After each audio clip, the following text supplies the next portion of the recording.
ஆன்மீகம் சேனல் நேயர்களுக்கு எனது அன்பின் வணக்கம். அடியேன் இப்பொழுது நின்று கொண்டிருக்கின்ற இடம் இந்தியாவின் கடைகோடியான கன்னியாகுமரியில் முக்கடலும் சங்கமிக்கக்கூடிய இடம். கிழக்கிலிருந்து வரக்கூடிய வங்காள விரிகுடா, மேற்கிலிருந்து வரக்கூடிய அரபிக்கடல், தெற்கிலிருந்து வரக்கூடிய இந்திய பெருங்கடல், 3 கடல்களும் சங்கமிக்கக்கூடிய இடத்தில் இருக்கின்றேன்.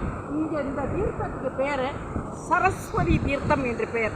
இந்த இடத்துல நம்ம ஸ்நானம் பண்ணணும்னா அவ்வளோ பெரிய புண்ணியமான ஒரு விஷயம். அதோடு திருவள்ளுவர் சிலை இங்கே நீங்கள் பார்த்துக்கிட்டு இருக்க தான் திருவள்ளுவர் ஸ்டாச்சு.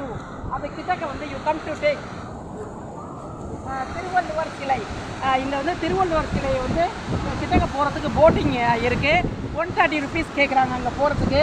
இது மதியான time. I am standing in noon, so I can't touch the Thiruvalluvar statue. இங்கே பார்த்துக்கிட்டு இருக்கிறது திருவள்ளுவர் சிலை.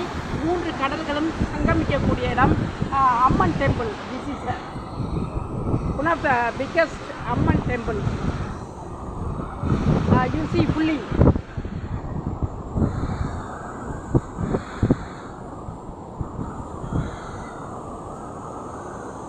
இந்தியாவினுடைய கடைகோடி பகுதி, இமயம் முதல் குமரி வரை இந்த கன்னியாகுமரி தான் இந்தியாவினுடைய கடைசி எல்லை என்பதை நாம் அறிய வேண்டும். இந்த இடத்துல தான் 3 கடல்களும் ஒன்றா சங்கமிக்கக்கூடிய இடம். இந்த இடத்துல பகவதி அம்மன் டெம்பிள் இந்த இடத்துல இருக்குது. இந்த திருவள்ளுவர் சிலை. அடுத்ததாக நாம் பார்க்க போகிறது வந்து விவேகானந்தராக நெக்ஸ்ட் பார்ப்போம்.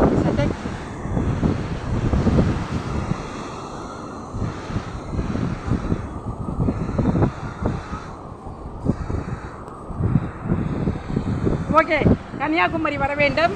இந்த இடத்துல கன்னியாகுமரி வர வேண்டும். இங்கே வந்து சன்ரைஸ், சூரிய உதயம் ஆரம்பமாகிறதும் இங்கே தான், சூரியன் சன் செட் ஆகிறதும் இங்கே தான். இதெல்லாம் ஒரு அற்புதமான இயற்கை காட்சிகள் இந்த கன்னியாகுமரியில் இருக்கிறது.